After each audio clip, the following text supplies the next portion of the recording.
მოგესალმებით ასოციაცია ჰერა 21-ის დისტანციური სერვისების ოჯახის ექიმი თამარ მაღრაძე. დღეს ფერტილური ასაკის ქალებისგან ყველაზე ხშირად დასმული კითხვების რუბრიკის ფარგლებში ჩვენი სტუმარია ექიმი გინეკოლოგ რეპროდუქტოლოგი თამარ გელაშვილი. სოციალურ ქსელებში ხშირად ბენეფიციარები გვეკითხებიან კონტრაცეფციის სხვადასხვა მეთოდზე.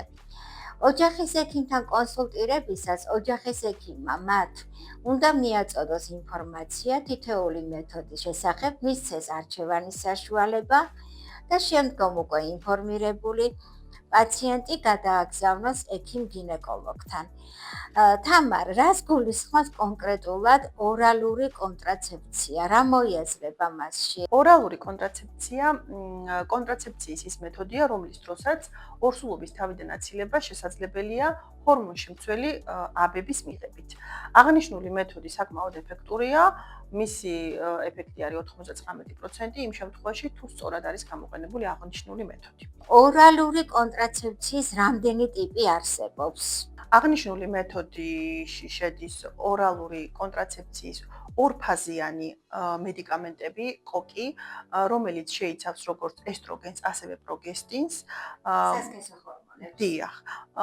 მონოფაზური კონტრაცეფცია შეიცავს მხოლოდ პროგესტინს და გადაუდებელი კონტრაცეფცია. თამარ, როგორ მუშაობს ჩასახვის საწინააღმდეგოები? ამ დროს ითრგუნება ოვულაცია, ანუ საკვერცხიდან კვერცხუჯედის გამოთავისუფლება, ასევე ხდება საშუალოსნოს ყელის ლორწოს გასქელება და ირღვევა ამ დროს სპერმის პასაჟი და ხდება საშუალოსნოს ლორწოვანის ენდომეტრიის გათხელება, რათა არ მოხდეს მასში ნიდაცია, ანუ ჩანერგვა განაყოფიერებული კვერცხუჯედის, ანუ სამი მიმართულებით მუშაობს. რაც შეეხება მონოფაზურ კონტრაცეფციას, პროგესტინის შემცველი აბები თრგუნავენ ასევე ცერვიკალურ, ანუ საშუალოსნოს ყელის ლორწოს და კვერცხსავალ დილში კვერცხუჯედის გადაადგილება ამ დროს ითრგუნება.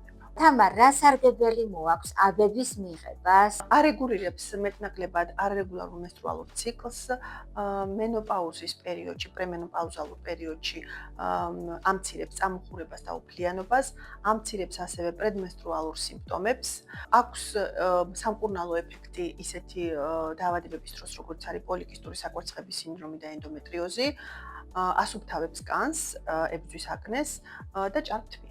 რა უნდა გავითვალისწინოთ ორალური კონტრაცეფციის დაწყებამდე? აუცილებელია და საჭიროა სარძევე ჯირკვლის საშუალოსნოს გამოკვლევები, აგრეთვე სისხლის შედედების სრული კვლევა, რათა შეფასდეს თრომბოზების რისკი. მადლობა თამარ.